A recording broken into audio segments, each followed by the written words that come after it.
Oliver Bearman's stellar first appearance with Ferrari in Jeddah has stirred up an age-old question in Formula 1. Why aren't we seeing more young drivers on the grid?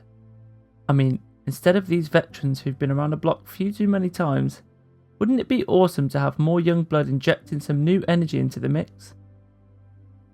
And now with Bowman eyeing a spot at Haas, an American team no less, it's got us wondering if F1 might finally be ready for a culture shake-up. Think about it, Formula 1 claims to be all about pushing boundaries, right? Sure, we might not see a ton of young drivers at the top level right now, but that doesn't mean they're not lurking in the wings. And Bearman's debut was a perfect example. Dude barely had an hour of practice and still pulled off position 11 in qualifying and a solid position 7 in the race, holding off heavyweights like Norris and Hamilton along the way. It goes to show talent doesn't care how old you are. Maybe it's time F1 gives these young guns a chance to shine. Who knows what they could bring to the table? But of course, Bearman's got a clear view of the reality check that comes with chasing that dream. I mean, sure, talent is key, but let's not kid ourselves, money talks too. With only 20 coveted spots up for grabs on the grid, it's not just about being good behind the wheel. And Bearman's no stranger to this harsh truth as he ponders his future in F1.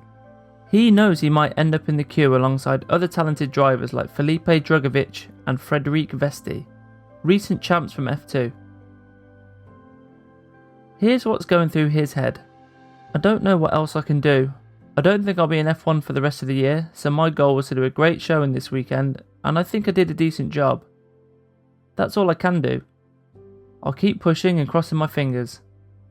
I have a lot of free practice sessions with Haas this year, so I'm looking forward to building up a relationship with them and gaining more miles in the car. Hopefully a door can open. That would be fantastic. On the other hand, it looks like Carlos is on the road to recovery and might just make it back in time for the Australia race. Good news for him, but it's a bit of a bummer he won't get a chance to follow up on his Saudi Arabia performance. You know, to prove it wasn't just a fluke. Then there's Lawson. Putting in the hard yards as Ricciardo's stand-in for 5 races and even hitting the top spot for AlphaTauri at one point in 2023. But still, no proper F1 seat for the guy. It's a tough reality check. Sure, there's always that glimmer of hope for young guns with potential and maybe a few free practice sessions thrown their way.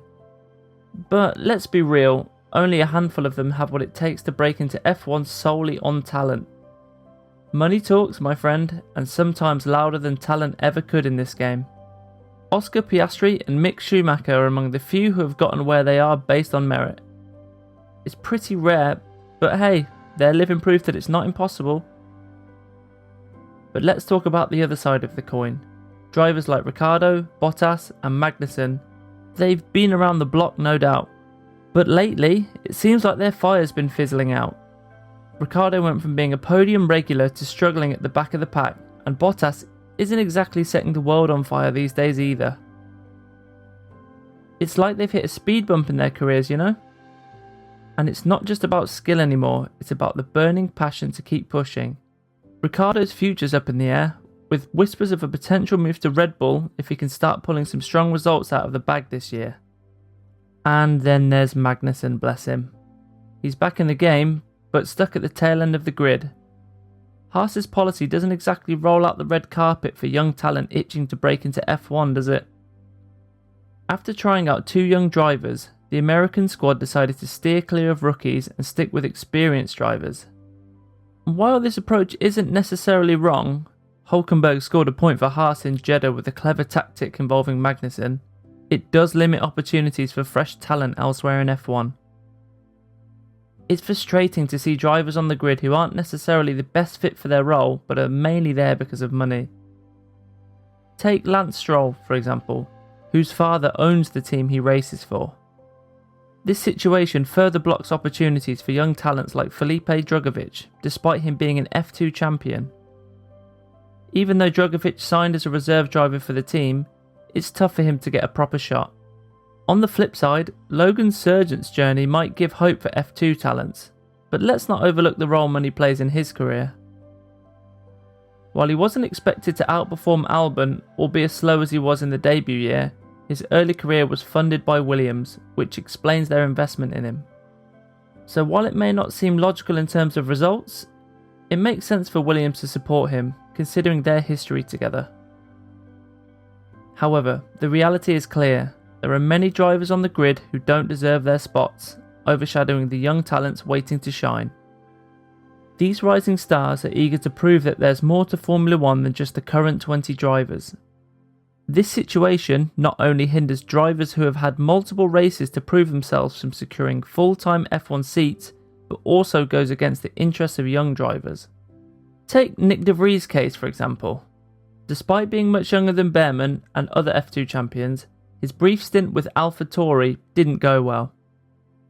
It highlights the challenging environments for young drivers, especially in teams like Red Bull. While many hail Ricciardo as the ideal leader to steer a team in the right direction, recent events suggest it might be a tad overrated. It seems he's riding on past glory to secure his future in F1. Ricciardo's marketing value is substantial for any team, given his popularity and past success.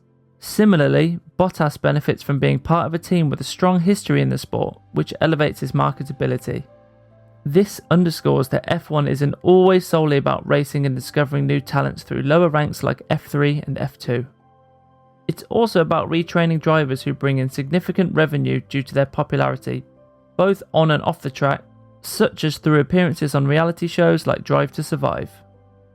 Calling for veterans like Hamilton or Alonso to retire is unrealistic considering their championship winning seasons and their current performance at the top level, which young drivers simply can't match yet. Yet, when it comes to the possibility of replacing Hamilton, Wolff hinted that maybe it's time for Mercedes to make bold moves. If they aim to secure the next Verstappen for their team, they should act decisively.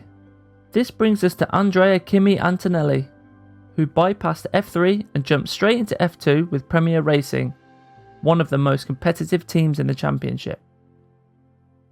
While it's uncertain if Kimi will indeed fill Hamilton's seat, Mercedes seem to grasp the gravity of the situation. Looking at Verstappen's career, he started in F1 before he even had a driver's license. Outside the sport, bold moves often lead to innovative solutions to challenging problems. This begs the question, should older drivers step aside to make way for the young, promising talents? And more importantly, which team do you believe will unveil the next young superstar in the sport? Drop your thoughts in the comments below and we'll catch you in the next video.